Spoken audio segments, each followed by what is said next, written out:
प्यारे विद्यार्थियों, आप सभी को मेरा नमस्कार। मैं डॉक्टर नेमीचंद कुमावत, सहायक आचार्य हिंदी विषय, राजकीय महाविद्यालय की आपके इस बी पार्ट सेकेंड विषय हिंदी साहित्य के द्वितीय प्रश्न पत्र की आज की इस ऑनलाइन कक्षा में मैं आप सभी का हार्दिक अभिनंदन और स्वागत करता हूँ। प्यारे विद्यार्थियों, आपके इस द्वितीय प्रश्न पत्र का जो पाठ्यक्रम है उसमें 3 पाठ्य पुस्तकें हैं। एक रक्तध्वज नाटक, एक निबंध संग्रह की पुस्तक और एक तीसरी एकांकी संग्रह की पुस्तक। तो अभी हाल ही की जो ऑनलाइन कक्षाएं हो रही है उसमें हमने आपकी एकांकी संग्रह की पाठ्य पुस्तक से हम पढ़ रहे हैं और इसमें पहली एकांकी नया पुराना, दूसरी एकांकी दीपदान पर हम विस्तार से चर्चा कर चुके थे। और हाल ही की जो 3-4 ऑनलाइन कक्षाएं हुई थी जिसमें आपकी तीसरी जो एकांकी है बीमार का इलाज, उसको हम पढ़ते आ रहे हैं। उस पर विस्तार से चर्चा हमने कर ली है और आज की इस ऑनलाइन कक्षा से आज ये एकांकी भी पूर्ण कर लेंगे हम। तो आइए हम उसी क्रम को जारी रखते हुए आज हम आगे बढ़ते हैं। सरस्वती जो है डॉक्टर वैद्य जी आकर के जो दवा बता करके जाते हैं कि काढ़ा देना और गोली देना और जिससे उससे बुखार उतर जाए, तो वो काढ़ा पिलाती है और विनोद चुपचाप काढ़ा पीने लगता है और तब तक चंद्रकांत लौट आते हैं। तो देखिए, चंद्रकांत विनोद से दवा पीते देखकर, ये क्या हो रहा है विनोद? सरस्वती, दवा दे रही हूँ और क्या? चंद्रकांत, तुम पागल हो गई हो। डॉक्टर विनोद डॉक्टर गुप्ता की दवा पी चुका है, यानी विनोद जो बीमार है ये डॉक्टर गुप्ता की दवा को पी चुका है। सरस्वती, सुनो, मैं ये नहीं मानती। मैं डॉक्टर की दवा और डॉक्टर दोनों को व्यर्थ समझती हूँ। मालूम नहीं है आपको? ये प्रतिमा को इस डॉक्टर ने मार ही डाला था। वह तो कहो वैद्य हरिचंद ने जो आया था और उन्होंने अपना ये काढ़ा पिलाया और दवा दी और उससे वो बच गई, नहीं तो मर ही जाती। चंद्रकांत, तुम मूर्ख हो। कहीं डॉक्टर मूर्ख होता है? मूर्ख है ये वैद्य जो कुछ नहीं जानते। प्रतिमा को तो डॉक्टर गुप्ता से लाभ हुआ था। सरस्वती, बिल्कुल गलत। दवा तुम्हें देती थी, मुझे मालूम है किससे लाभ हुआ उसे, यानी प्रतिमा को किससे लाभ हुआ ये मुझे मालूम है। चंद्रकांत, विनोद दवा मत पियो, हरगिज ने पियो। वैद्यों की दवा पीना मृत्यु को बुलाना है, यानी कहने का तात्पर्य डॉक्टर हरिचंद के इस काढ़े से कोई इलाज नहीं होगा। अंग्रेजी उपचार से तेरा बुखार उतरेगा। सरस्वती, बेटा ये काढ़ा पीना बहुत आवश्यक है, इसे बिना पिए तुम्हें लाभ नहीं होगा। इन्हें कहने दो, ये ऐसे ही कहते रहते हैं। यदि वैद्य जी की दवा न होती तो प्रतिमा कभी की मर गई होती, यानी प्रतिमा जो इनकी पुत्री है उसको लेकर, क्योंकि डॉक्टर ये हरिचंद वैद्य ने ही उनको बचाया, वैद्य जी ने उनको बचाया था। चंद्रकांत, कटोरा विनोद के हाथ से लेकर, इसे रहने दो, न जाने संसार से मूर्खता कब जाएगी। लो इसे पियो। सरस्वती, नहीं, ये नहीं हो सकेगा, अर्थात ये नहीं हो सकेगा। तुम्हें मालूम है वैद्य हरिचंद की दवा से प्रतिमा मरते मरते बची हैं। पराया लड़का है बेचारा, कांति के साथ सैर करने के लिए यहाँ आया है, डॉक्टरों के चक्कर में पड़ा और बस मैं हाँ खाती हूँ, कसम खाती हूँ, इसे डॉक्टर की दवा मत दो, रहने दो। विनोद, क्या मैं इस घर की कोई भी नहीं हूँ? अर्थात मेरा इस घर से कोई रिश्ता नहीं है जो मैं तुम्हें और कांति दोनों को मैं एक ही समझती हूँ, इसलिए तुम ये दवाई मत पियो। चंद्रकांत, क्या तुम ये नहीं जानती कि औरतों में बुद्धि थोड़ी होती है? अर्थात एक तरह से उसकी आलोचना कर रही हैं। मेरा कहा मानो और विनोद को डॉक्टर की दवा पीने दो, अच्छा हो जाएगा, जल्दी अच्छा हो जाएगा। सरस्वती, देखो जी, तुम क्या नाम है, मुझे ही सदा दबाते हो। तुम क्या नाम, यानी विनोद। हे विनोद, ये रोजाना ही हमेशा मुझे ही दबाते हैं। इस घर में कोई मेरी भी सुनेगा, अर्थात मेरी कोई नहीं सुनता। एकदम रोती है वो। दो और गाली दो, मार लो, यानी एक तरह से चंद्रकांत उसको गाली देता है, मारता है। या काढ़ा गोली जमीन पर रखकर वो रोने लगती है, आंचल से आंसू पोंछती हुई, जैसे मैं इस घर की कोई हूँ भी नहीं। ही यानी वो रोती है। न अच्छी बात सुने हैंगे, कोई अच्छी बात भी नहीं सुनता, न समझ की बात, ई फिर वो रोती है। यानी कहने का तात्पर्य सुबक सुबक करके सिसके लेते हुए वो रोती है सरस्वती कि उसकी बात को कोई, यानी ये जिद कर रही है एक वैद्य की दवा दे करके, काढ़ा और गोली पिला करके बुखार उतारने की जो परंपरागत उपचार पद्धति है जिसको ये मानती आ रही है, तो इसकी आस्था उसी चिकित्सा पद्धति भी है। जबकि डॉक्टर चंद्रकांत जो है पढ़े लिखे हैं और अंग्रेजी दवाइयों पर विश्वास करते हैं, और इसलिए डॉक्टर गुप्ता के द्वारा दी हुई दवाइयाँ ही वो विनोद को देना चाहते हैं ताकि इससे उसका बुखार उतर जाएगा। चंद्रकांत हैरान रहकर, अरे तो भगवान यानी भाग्यवान स्त्री को संबोधित करके, मैंने तुम्हें गाली कब दी? मैंने तो यही कहा कि डॉक्टर की दवा से विनोद अच्छा हो जाएगा। मैंने तो सही तो कहा तुम्हें। सरस्वती रोते हुए ई काफ़ी देर तक सुबक किए लेती है। और गाली किसे कहेंगे? गाली किसको कहोगे फिर? मुझे मरी मौत भी तो नहीं आवे हैं, अर्थात मैं मरना चाहती हूँ तो भी तो मौत नहीं आती है। एक दफ़े मर जाऊँ तो रोज़ रोज़ का झंझट ये समाप्त हो जाए। रोकर, वैद्य हरिचंद ने जेर तो नहीं दिया ना? ये भी तो काढ़ा ही तो दिया है, दवाई दी है, काढ़ा और गोली ही तो दी है। फिर न जाने इतनी जिद क्यों है? मैं क्या कोई इसकी दुश्मन हूँ? हिचकी भरकर, अच्छा करो तो बुरा होई, अच्छा करो तो बुरा होए। अक्कड़ कर, मैं साफ कह दूँ हूँ, विनोद पिएगा तो काढ़ा ही पिएगा, डॉक्टर की दवा हरगिज नहीं पिएगा। चंद्रकांत, मैं कहता हूँ विनोद डॉक्टर की दवा पिएगा। सरस्वती, मैं कहती हूँ विनोद वैद्य की दवा, हरिचंद की दवा पिएगा। चंद्रकांत, तुम मूर्ख हो, तुम्हें कोई कहाँ तक समझाएं? मैंने दुनिया देखी है, मैं जानता हूँ आजकल किसकी दवा से फ़ायदा होता है। देखो जिद न करो। सरस्वती अक्कड़ती हुई, देखो मेरी सुनो, घर के मामले में तुम्हें बोलने का कोई अधिकार नहीं है। सरस्वती एक तरह से होम मिनिस्टर बनकर के बात कह रही है। विनोद अगर दवा पिएगा तो वैद्य की पिएगा।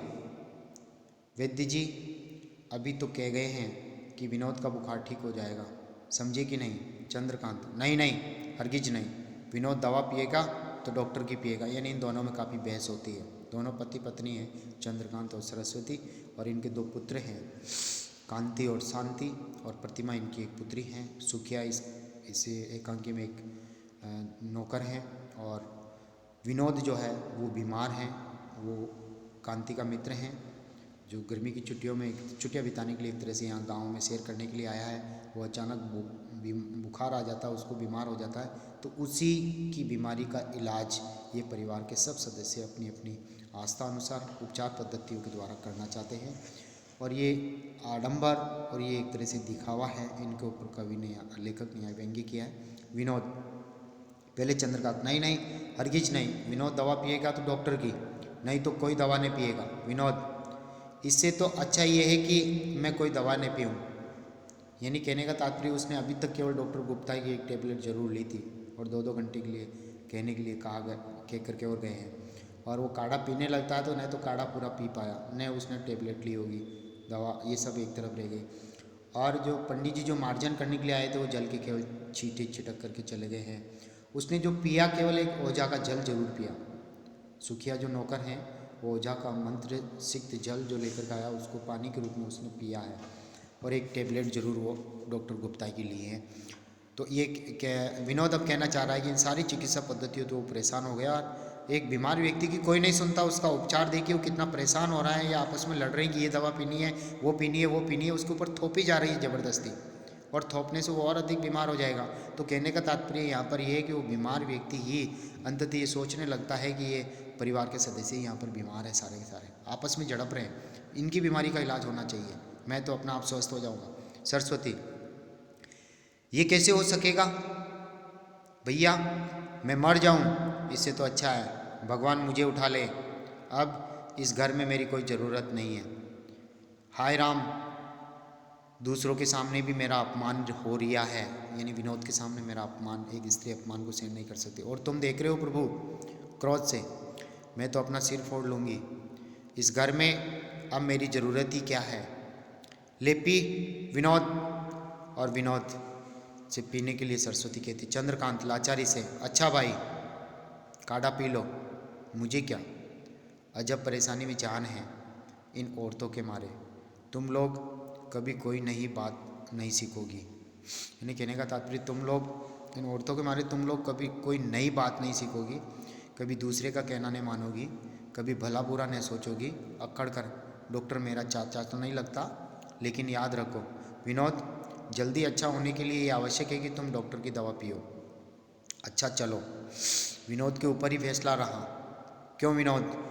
सरस्वती, देखो लगे उसे बहकाने, ये क्या जाने बेचारा, ये तो बीमार है। मैं कहूँ हूँ वैद्य की दवा देकर ही तो देखो। लो बेटा पियो तो सही काढ़ा, अतः इस काढ़े को पी लो। चंद्रकांत, और मैं दुश्मन हूँ? सरस्वती, तुम क्यों दुश्मन होते? राम करे इसके दुश्मन रहे ही नहीं, पियो तो सही। विनोद दोनों के हाथ जोड़कर, यदि आप मुझे मेरे हाल पर छोड़ दें तो मैं शाम तक ठीक हो जाऊंगा। अर्थात आपकी इन उपचार पद्धतियों के कारण मैं और अधिक बीमार हो गया हूँ, मेरा बुखार और अधिक हो गया है, यानी पारा चढ़ गया है। दोनों चिल्लाकर, ये कैसे हो सकता है? दवा तो तुम जानो, पीनी ही पड़ेगी। विनोद, नहीं नहीं, आप क्षमा करें बाबूजी, मैं अंग्रेजी दवा पीने का आदी नहीं हूँ।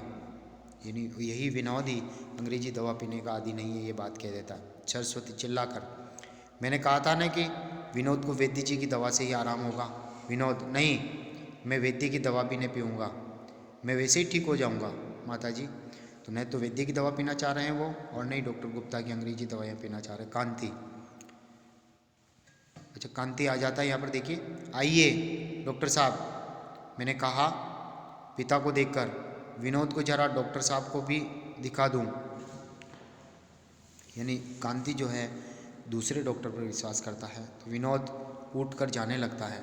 अरे विनोद, तुम तो जा रहे हो, क्या बात है?